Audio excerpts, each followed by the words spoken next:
खुलुमबाय गोजोन फुंबिलिनि गासैबो बड'लेण्ड बुब्लिनि अनसायगिरिफोरखौ बरायग्रोबाय। दिनै 4 मे बृहस्पतिबारनि फानजामुथिखौ फरायसिनो लादों आं गेवलां हाज'हारिया। फानजामुथिनि गिबियाव दं मेष राशि। समाजाव मोजां खामानि मावनानै मान सन्मान मोनगोन। गुबुनखौ मदद होनायाव अनसायफिनगोन। गोसोआव खुसि जागोन। वृष राशि। गोसोआव साननाय बादियै थांखिखौ जाफुंहोगोन। गोसोखौ देरहानाय मोनगोन। साननायफ्रा जेरावबो मोजां जागोन। मिथुन राशि। फिसायनि दुखुआव बाहागो लाफागोन।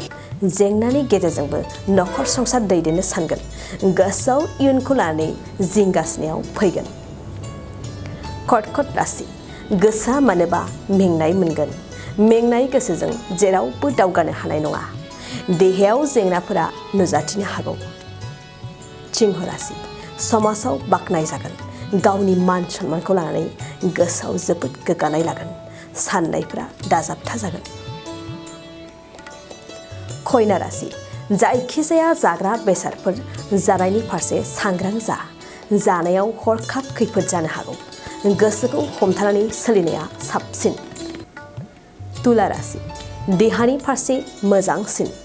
देहायाव नुजाथिनाय बेमार आजारफ्रा साबस्रांगोन। गोग्गो देहाजों जेरावबो आवगायनो हागोन। वृश्चिक राशि। हरखाब गोजौनिफ्राय गाहायाव फैगोन। मान सन्माना खहा जानायनि मिजिं दं। सानै हयै सोलिनाया नोंथांनि साबसिन। धनु राशि। दिदोम गोसोजों मावनो लानाय खामानिखौ आबुङै मावफुंगोन। गुबुननि खोथा खोनासंनाय नङा। सिरियै थांखि सुजुगोन। मकर राशि। हरखाब आंगो लोगोखौ लोगो मोनगोन।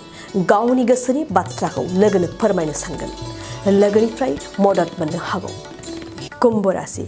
गोसोआव गोजाम साननायफ्रा जायखारगोन। गोदान मिजिंजों सिगां फारसे आवगायगोन। गोसोनि साननायफ्रा सांग्रां जागोन। मीन राशि। नखराव मुवा बेसादफोर खहा जागोन। नखरनि खहाखौ मिथिस्लाबनाय नङा। दिनैनि समाव मुवा बेसाद बाहायनायनि फारसे सांग्रां जा।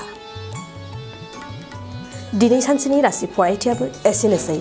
आसा खालामो नोंथांनि दिनैनि साना मोजाङै मोजां थांगोन। बेखौ बड'लेण्ड बुब्लि नखरनिफ्राय मिजिंथिबाय। गोजोन्थों। गुन गोनां फरायसाफोरनिसिम मोनसे गोनां फोसावथाय। गुबुन गुबुन डिप्ल'मा इन्जिनियारिं डिजाइनार आरो PhD डिग्रिफोरनि थाखाय क'क्राझार CITआव एडमिसननि अनलाइन रेजिस्ट्रेसन खालामनाया जागायबाय।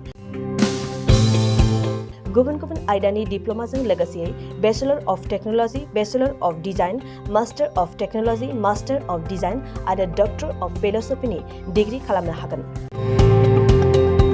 मे दाननि 15 खालारावनो अनलाइन रेजिस्ट्रेसनआ थुंगेगोन। जुन दाननि 8 खालाराव एडमिसननि एन्ट्रेन्स आनजाद लानाय जागोन। आरो जुन दाननि 25 खालाराव PhDनि एन्ट्रेन्स आनजादखौ लागोन। अनलाइन रेजिस्ट्रेसनखौ नोंथांमोना दिनैनिफ्रायनो www.admission.cit.ac.in आव खालामनो हागोन।